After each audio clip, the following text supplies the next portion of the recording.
सबसे पहले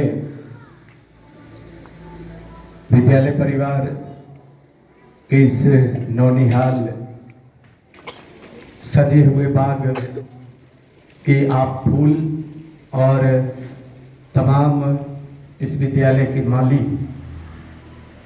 आप सबों को धन्यवाद है, आशीर्वाद है। इसी प्रकार सामंजस्य बना करके एक माली की तरह अपने फूल को सींचते रहेंगे, यह मेरा आपसे अनुरोध भी है।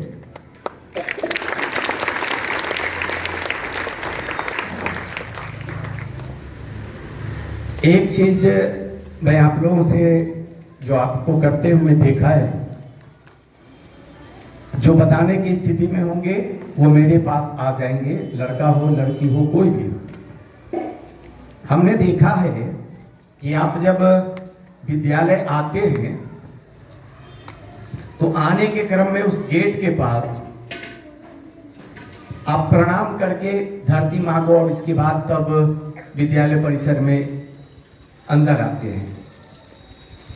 वहां उस गेट पर धरती माँ को नमन करने का, प्रणाम करने का आपका क्या उद्देश्य, क्या भाव हो, जो बता सकते हैं मेरे पास आ जाए।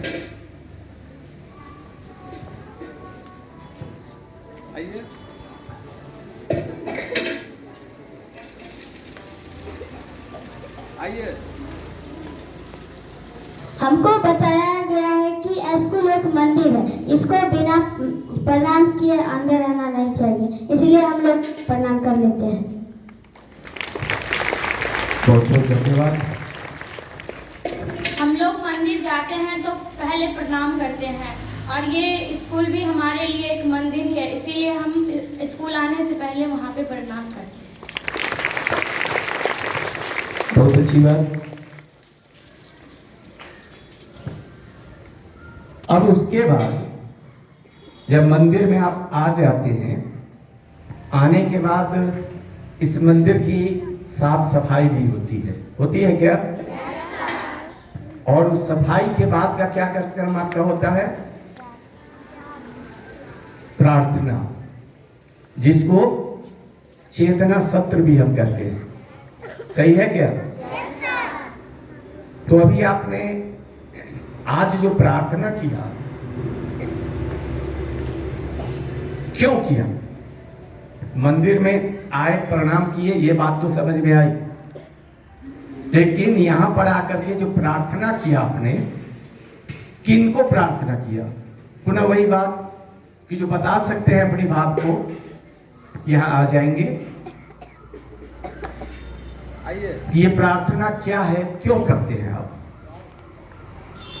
आ रहे हैं तो फिर सीखने जैसी चीजों में सीखने आने के लिए इतना तमाशा क्यों? बहुत पीछे बेटा छूट जाइएगा। जब मिडिल स्कूल से निकल जाइएगा तो हाई स्कूल में ऐसे कोई पूछने वाला भी नहीं मिलेगा, तो मन की बात मन में ही रह जाएगी, आपके साथ सर जाएगा। इसलिए कहीं भी बात को की अभिव्यक्ति, अपने बात की प्रस्तुति, अपने बात को रखने के लिए जब प्लेटफॉर्म मिले तो चूकना नहीं चाहिए, अन्यथा वहीं के वहीं रह जाएंगे, आपकी बात आप तक ही रह जाएगी। हाँ बेटा।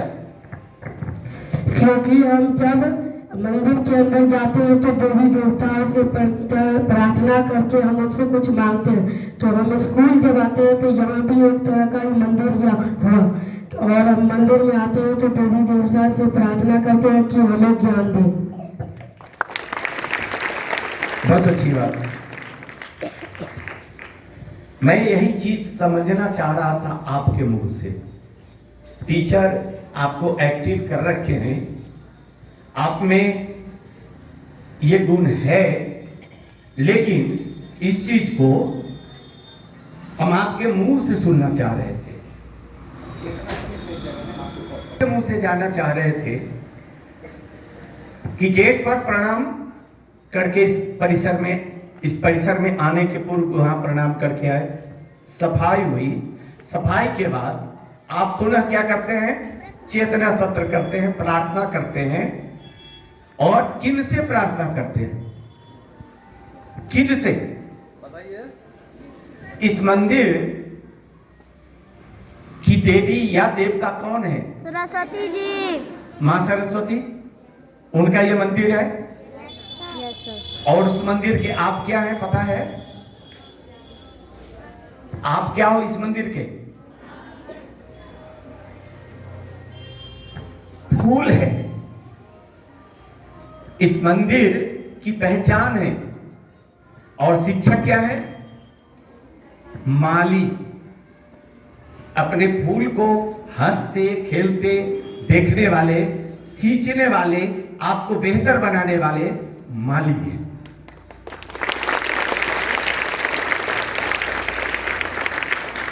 तो चेतना सत्र क्या है, हम क्यों प्रतिदिन करते हैं, आपसे पूछने का यह उद्देश्य था। और आपके शिक्षक ने, आपके माली ने अपने फूल को इस बात का एहसास करा रखा है कि ये चेतना सत्र क्यों है, क्या है, हम क्यों करते हैं। इसके लिए आप सहित परिवार के सभी विद्वान शिक्षकों को दिल से नमन है, धन्यवाद है कि जो काम हम करते हैं उस काम के बारे में बच्चों को जानकारी होनी चाहिए। उदाहरण के रूप में अगर हम किसी भी वर्ग में किसी भी विषय को लेकर के जाते हैं तो संबंधित पाठ की प्रस्तुति के पूर्व उस पाठ की भूमिका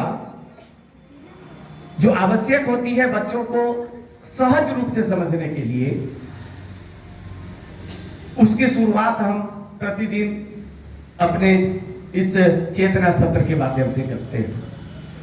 आप लोग बड़े शालीन तरीके से शिष्टाचार, जिसको इंग्लिश में डिसिप्लिन कहा जाता है, इस परिसर का पहचान होता है, आप में है, शिक्षकों ने आपको दिया है।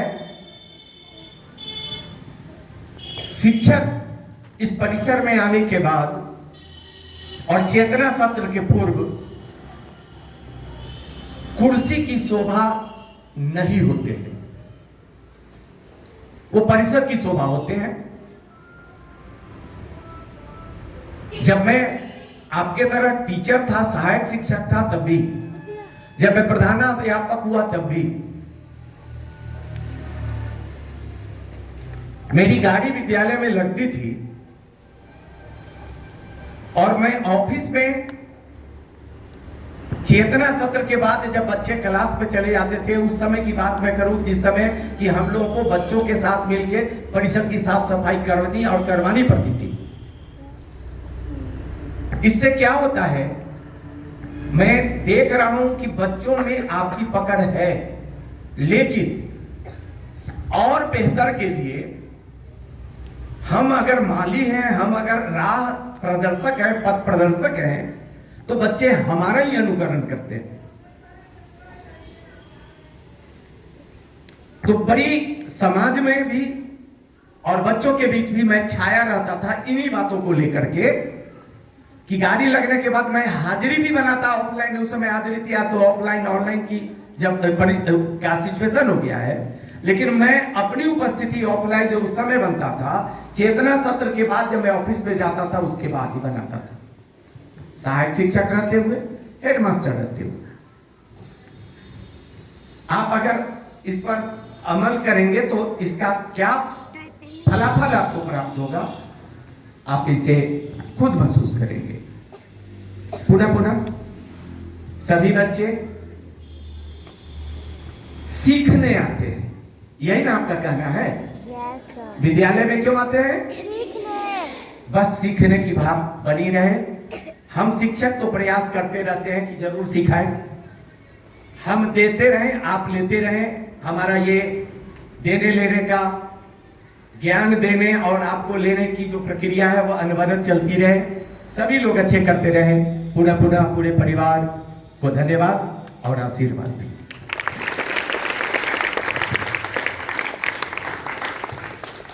इसी के साथ आज का चित्र